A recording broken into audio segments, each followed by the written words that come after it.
We're talking more probability questions on the ASVAB test. So we are asked that if a fair coin is flipped 3 times, what's the probability that none of the occurrences will result in heads?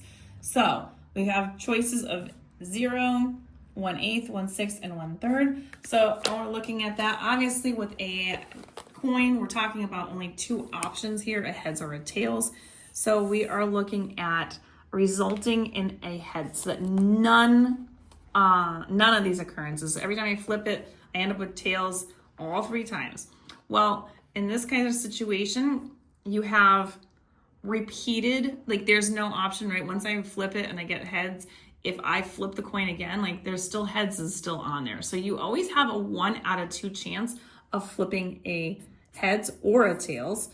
And so I would have 1/2, and then when we try to figure out the next one, I would multiply it times another 1/2, because you got another 50% chance. And then we would multiply this again times a 50% chance, or a 1/2, 1 out of 2 option. And so we would do 1 times 1 times 1, which is 1, 2 times 2 times 2, which is 8. So you have a 1/8 possibility of having that happen where you do not have an occurrence of heads.